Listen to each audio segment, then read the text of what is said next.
বিসমিল্লাহির রহমানির রহিম। আসসালামু আলাইকুম, আশা করি আপনারা সবাই ভালো রয়েছেন। তো ভিউয়ার্স, আপনারা জানেন যে আসলে প্রতি মাসে 30 কেজি চাউল ফ্রিতে দেবে ইউনিট সরকার, এবং ভিজিটি কার্ডের যে অনলাইনটা রয়েছে এটা কিন্তু আবেদন অলরেডি শুরু হয়ে গেছে, এবং এটা কিন্তু আপনি হাতে থাকা মোবাইল ফোনে আবেদন করতে পারবেন। কিন্তু এটা আবেদন করলেই আপনি কি আপনার 30 কেজি চাল প্রতি মাসে পাবেন, বা আপনি এই আবেদনটা যে করবেন হয়তো বা আপনি মনে করেন যে আপনার হাতে থাকা মোবাইল ফোনটি দিয়ে আবেদন করতে পারলেন না। এর ক্ষেত্রে কি করতে হবে, আপনাকে অবশ্যই যে কোনো একটি কম্পিউটার দোকানে যেতে হবে যারা অনলাইনে আবেদন করে। তো এই আবেদনটা আপনি অনলাইনে করেন আর অফলাইনে করেন, যার কারণে আপনাকে কিন্তু 100 টাকা ফি প্রদান করতে হবে। কিন্তু এই 100 টাকা আপনি যে আবেদন করবেন, আবেদন করার পরে অবশ্যই আপনার তো কার্ডটা হওয়ার লাগবে। যদি কার্ডটা হয় তাহলে তো মনে করেন যে আপনার এই 100 টাকাটা বা এই 10 টাকাটা মনে করেন যে আপনার একটা সার্থক হবে। কিন্তু ভিউয়ার্স, আমি আপনাদেরকে বলি যে আমি কিন্তু আসলে দীর্ঘদিন ধরে এই কাজগুলো করে যাচ্ছি, এবং আমার এই চ্যানেলে আমি নিখুঁতভাবে সত্য তথ্যটা দিই। আসলে সত্য তথ্য দিলে মানুষের কিন্তু খুব গায়ে লাগে।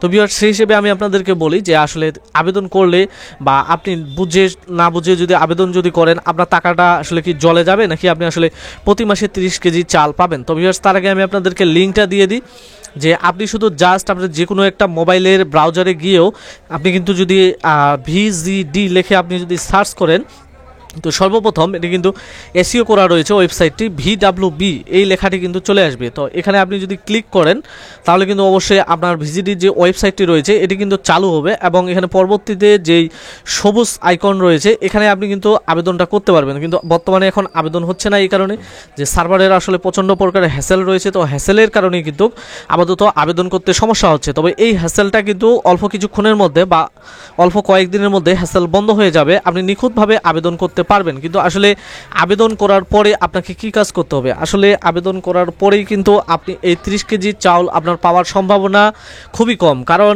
আপনাদেরকে আমি বলি যে আসলে বাংলাদেশে কিন্তু দুর্নীতির কারণে এই কার্ডগুলো এগুলো আবেদন শুরু হওয়ার অনেক আগেই কিন্তু বিক্রি হয়ে গেছে। এগুলো বিক্রি করছে কে, ইউনিয়নের মেম্বার এবং চেয়ারম্যান বা অন্যান্য যারা দলীয় নেতাকর্মী রয়েছে, এদের দাদা কিন্তু এগুলো মনে করেন যে অসাধু চক্রের মাধ্যমে এগুলো কিন্তু বিক্রি হয়ে গেছে। আর এই বিক্রি হওয়াটা এটাকে কিন্তু কোনো ক্রমে দুর্নীতি দমন কমিশন হোক বা যে কেউ হোক থামাতে পারবে না। তো যার কারণে আপনি কী কাজ করবেন, কোথাও গিয়ে আবেদন না করে আপনি আপনার নিজস্ব স্মার্টফোন দ্বারা আমি যে ওয়েবসাইটটি দেখালাম এই ওয়েবসাইটটির মাধ্যমে আপনি এখানে সুন্দরভাবে আপনার ফোন নাম্বার দিবেন, এখানে জাতীয় পরিচয়পত্র নাম্বার দিবেন এবং জন্ম তারিখ, এবং বিভাগগুলো সিলেক্ট করে দিবেন। বিভাগ সিলেক্ট করে দেওয়ার পরে তখন কিন্তু আপনাকে সাবমিট করতে বলবে, একটি ওটিপি দিবে। ওটিপিটির মাধ্যমে আপনি বাকি অ্যাড্রেসগুলো ফিল আপ করে সাবমিট করে দিলেই আপনার কাছে একটি ফর্ম চলে আসবে। তো এই কাজটি আপনি যদি সহজে করেন তাহলে কিন্তু আপনার আর কোনো প্রকার আর্থিক খরচ হচ্ছে না। এবং আমি আপনাদেরকে যে কথাটা বললাম এটাই রাইট। আপনারা দেখবেন যে এটা আবেদনের পর পেপার পত্রিকায় যে আসলে এক একটা কার্ড 3000, 4000 বা 5000 টাকা করে বিক্রি হয়ে যাবে। আর এটা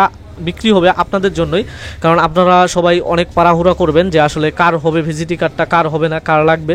তো টাকা দিয়ে তো আপনারাই কিনবেন, এটার জন্য তো আর অসাধু চক্রের তারা কোনো দায়ী নয়। আমি তাদেরকে দায়ী করি না, আপনাদেরকে দায়ী করব, কারণ অলরেডি আপনারা দেন দরবার শুরু করে দিয়েছেন যে আসলে কে কে কার্ডটা পাবেন। তো ভিউয়ার্স, আশা করি যে আপনারা বুঝতে পারছেন যে ভিজিটি কার্ড কখন আবেদন করবেন। তো এই আবেদনটা কিন্তু আপনাদের এখন করতে একটু সমস্যা হবে, তারপর আপনাদেরকে বুঝে শুনে কাজটা করতে হবে। তো ভিউয়ার্স, এ পর্যন্তই ছিল, ধন্যবাদ।